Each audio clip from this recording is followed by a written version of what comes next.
अभी एक चीज पता चली है कि इंडियन नेवी जो है उन्होंने ये कंफर्म किया है कि उनके जो एमवी कैंप प्लोटो के ऊपर जो अटैक अटैक हुआ था वो या कोई मिसाइल था या कोई ड्रोन था। भारतीय जहाज पर हूतियों का ये हमला हुआ। दरअसल पेंटागन से एक बयान जारी किया गया जिसमें इशारा दिया गया है ईरान के ऊपर। कहा यह गया है कि ईरान के द्वारा ही ये सब कुछ किया गया है। मार मार के हूती और हिजबुल्लाह और हमास मार मार के सब मिलके इतना मारो और ईरान पे भी बम मारो। मैं बता रहा हूं ये भी बहुत, इनके जितने भी मौलाना मौलवी ऊपर वाले हैं ना ईरान के, ये भी सुअर है बड़े। आखिर ईरान एक तरफ तो आपको फ्री वीजा जो है वो दे रहा है इंडियंस को, और दूसरी तरफ इस तरह के ड्रोन्स अटैक क्या साबित करना चाहते हैं वो? जो हमला हुआ है ये बड़ा सीरियस इशू है, और जहां एक तरफ युद्ध की परिस्थितियां बनी हुई हैं, इस बीच पेंटागन का ये बयान कि ईरान की तरफ से हमला हो सकता है, तो ये बड़ा गंभीर है। कोई भी जहाज इजराइल का हो मिसाइल अटैक, कोई भी जहाज इजराइल की ओर जा रहा हो मिसाइल अटैक, कोई जहाज इजराइल से आ रहा हो मिसाइल अटैक। ये कर क्या रहे हैं दोस्तों? देखिए एक चीज कि इंडिया ईरान दोस्ती जो है ना वो एक अलग दौर पे है। ये इजरायली टैंकर था जिसपे अटैक किया, और ऐसा ही नहीं है कि एक ही पे हुआ, कईयों पे हुआ। अगर ये रास्ता खुदा न खास्ता कोई ऐसा ये चोक करने में ओसिस कामयाब होते हैं, क्योंकि एक ग्रुप है और डेंजरस थ्रेटनिंग किस्म का ग्रुप है, सऊदी अरेबिया के साथ भी इनका जंग रही है। ये इंडियन नेवी ने एक पहली दफा स्टेटमेंट जारी की है, और ये एक that is something very alarming. ये देखने वाली बात कि अगर गल्फ से तेल आ रहा है और उसे कोई रोक रहा है तो इंडियन इकोनॉमी पे हमला है, और will have to take action against them.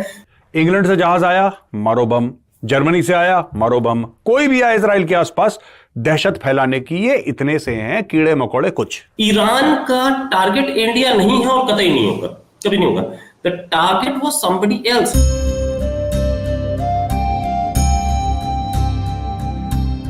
जय हिंद दोस्तों, MBM न्यूज़ में आपका स्वागत है। जैसा कि आप लोग जानते ही होंगे कि 23 दिसंबर को गुजरात के पास हिंद महासागर में एक जहाज़ जिसका नाम MV चैम्प प्लूटो था, उस पर एक ड्रोन द्वारा हमला किया गया। अब अमेरिका रक्षा विभाग के मुताबिक एक ईरान के ड्रोन ने गुजरात के पास इस जहाज़ पर हमला किया था। अब एक तरफ तो ईरान ने भारतीयों के लिए वीज़ा फ्री की घोषणा की है, और दूसरी ओर खबर ये आ रही है कि ईरान के द्वारा ये अटैक किया गया। अब जिसने भी हमला किया, भारत इसके बारे में ज़रूर एक्शन लेगा, क्योंकि जिसने भी एक बार ये हमला किया है वो दोबारा भी ऐसी कोशिश कर सकता है। तो आपको क्या लगता है, भारत को इसके लिए क्या कदम उठाने चाहिए? अपनी राय आप हमें कमेंट कर ज़रूर बताइए। तो चलिए दोस्तों, देखते हैं आज का वीडियो कि इस टॉपिक के बारे में पाकिस्तानी मीडिया क्या कह रही है। और वीडियो शुरू करने से पहले आपसे रिक्वेस्ट है, अगर आप चैनल पर नए हैं तो चैनल को सब्सक्राइब करके बेल नोटिफिकेशन के बटन को ज़रूर दबाइए। तो शुरू करते हैं आज का वीडियो। जय हिंद, जय भारत। इजराइल और हमास के बीच चल रहा युद्ध भारत के लिए चिंता का विषय बन गया है। दोनों के बीच चल रहे युद्ध की आंच समुद्र तक पहुंच गई है, जिसका नुकसान भारत को भी होने लगा है। दरअसल ईरान समर्थित हूती विद्रोहियों ने 23 दिसंबर यानी शनिवार को भारत आ रहे जहाज को ड्रोन से निशाना बनाया। अमेरिका के रक्षा विभाग ने दावा किया है, जिसके मुताबिक कैम्प प्लूटो नाम के जहाज पर उस वक्त अटैक हुआ जब वो अमेरिका के संपर्क में था। ये अगर हौथीज किसी को शिप को टेक ओवर करना चाहें तो उसके अगेंस्ट ये लोग काम करेंगे। मैं आपको बताता हूं इनको क्या करना चाहिए। आप यहां पे लगाइए 4-5 एयरक्राफ्ट कैरियर, एक भारत का भी लीजिए, 2 अमेरिका के लगाइए, ठीक है, फ्रांस का एयरक्राफ्ट कैरियर लगाइए, यूके का एयरक्राफ्ट कैरियर लगाइए, जितने भी देश हैं जो सपोर्ट कर रहे हैं सबके एयरक्राफ्ट कैरियर लगाइए वहां पे, ठीक है। और यहां से मिशन फ्लाई करके यू कीप ऑन बॉम्बार्डिंग दी हौथीज। इनको मैं बता रहा हूं, इनको प्रसाद चाहिए। पूरी दुनिया गलत तरीके से डील कर रही है। ये लोग क्या डिफेंसिव मोड में आ गए, क्योंकि सबसे बड़ा विक्टिम कार्ड ये लोग प्ले कर देंगे, और हूथीज को आपने मारा, इन्होंने इस्लामोफोबिया का कार्ड प्ले करा। ये फट से कर देंगे 2 मिनट के अंदर, फिर आपके पास कोई जवाब नहीं होगा। फिर आप बोलेंगे यार अब तो मैं फंस गया, अब मैं क्या करूं। ये इस्लामोफोबिया का कार्ड जेब में लेके चलते हैं। क्या नाम है भाई साहब आपका? साहब मेरा नाम रमेश है। लो रमेश, ये पकड़ो card. They are like that. मैं इसलिए आपको बता रहा हूं, इनको ठोको।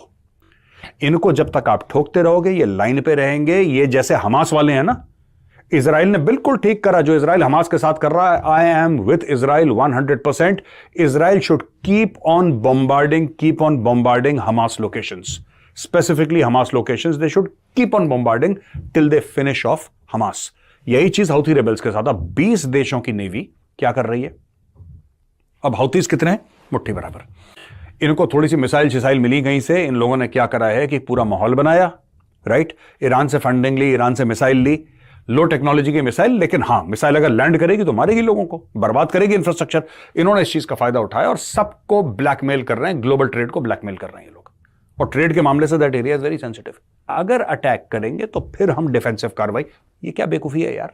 अगर अटैक करेंगे उनको वैसे ही ठोक को जाके वहां पे जहां से मिसाइल टेक ऑफ कर रही है वहीं पे मारो। और मैं बता रहा हूं जहां पे आपने मिसाइल मारी ये इन्होंने 4-5 लोगों के घरों के बीच में रख रखा होगा, क्योंकि जब आप वहां पे वापस मारेंगे कुछ इनोसेंट लोग मारे जाएंगे, क्योंकि उनके घर के बगल में होती रिबल्स ने या टेररिस्ट ने रख रखे होंगे अपने मिसाइल्स। फिर ये विक्टिम कार्ड प्ले करेंगे कैमरा वैमरा लगा कि देखो इनोसेंट को मार दिया, इस्लामोफोबिया कर दिया। यही इनका गेम है। क्योंकि पैलेस्टीनियन जैसा विक्टिम कार्ड, बॉस मैं बता रहा हूं, एक नॉर्मल आदमी हमास का झंडा हिलाने लगेगा, अब 2 मिनट पैलेस्टीनियन के साथ बैठ जाएंगे। ये ऐसा ब्रेन वॉश करते हैं अपनी विक्टिम हुड लेकर, रोना बिलखना शुरू, छाती पीटना शुरू कर देते हैं। Very dangerous people Palestinians. एक शिप, ठीक है, जो कि गल्फ से आ रहा था, ईरान ने उस पर ड्रोन अटैक किया है, इंडिया में आ रहा था। क्या कहना चाहेंगे इस न्यूज को देखते हुए? आखिर ईरान एक तरफ तो आपको फ्री वीजा जो है वो दे रहा है इंडियंस को, और दूसरी तरफ इस तरह के ड्रोन अटैक क्या साबित करना चाहते हैं वो? देखिए एक चीज कि इंडिया ईरान दोस्ती जो है ना वो एक अलग दौर पे है। ये इजरायली टैंकर था जिसपे अटैक किया, और ऐसा ही नहीं है कि एक ही पे हुआ, कईयों पे हुआ। इंडिया आ रहा था, फ्यूल लेके आ रहा था, और ये ड्रोन अटैक, सबसे बड़ी प्रॉब्लम ये है कि मेरीन लाइंस इससे डिस्ट्रक्ट होती हैं, और अगर मेरीन लाइंस या मेरीन सप्लाई लाइंस डिस्टर्ब हुई तो it is going to be a havoc. World में तेल क्राइसिस आएगी, वर्ल्ड पहले ही फूड क्राइसिस है या फूड इन्फ्लेशन से झेल रहा है। अमेरिका इसमें एक्टिव हो गया है। इंडिया के 2 शिप्स, एक कोस्ट गार्ड का शिप और एक नेवी का शिप, उस शिप के पास पहुंच गए हैं। उन लोग उसको लेके आएंगे हमारे पोरबंदर पोर्ट पे या मुंबई पोर्ट पे, कहीं पे भी खबर ये आ रही है कि मुंबई पोर्ट ले जा सकते हैं, लेके आएंगे और उसका फिर उसको ठीक किया जाएगा शिप को। और शिप पे जो बहुत सारे इंडियन क्रू भी है उस शिप पर। तो ये एक बहुत सीरियस इशू है। ईरान का टारगेट इंडिया नहीं है और कतई नहीं होगा, कभी नहीं होगा। The target was somebody else, Israel, Houthi rebels, ये सब है। इसमें इंडिया बीच में फंस रहा है, ठीक है। इंडियन क्रू है, इंडियन सामान है जो कि इंडिया में डिलीवर होना है, अभी तक डिलीवर नहीं हुआ, इसलिए हम लोग की कोई वो इंश्योर्ड होता है वहां पे। क्या ये देखने वाली बात कि अगर गल्फ से तेल आ रहा है और उसे कोई रोक रहा है तो इंडियन इकोनॉमी पे हमला है और will have to take action against them. ये बहुत इंपॉर्टेंट है। जो रेबल्स कर रहे हैं या ईरान जो कर रहा है ये सही नहीं है। इंडिया इसको डिप्लोमेटिक लेवल पे भी लेगा और हर लेवल पे लेगा। ये Israel is the target, we know it, but then Israel target हो या ना हो, मेरीन लाइंस या मेरीन ट्रैफिक जिसपे हमारी इकोनॉमी, वर्ल्ड इकोनॉमी टिकी है, उस पर हमला हो रहा है। अमेरिका ने भी बहुत सीरियसली लिया है। अब आगे देखते हैं कि क्या एक्शन लिया जाता है इस पर।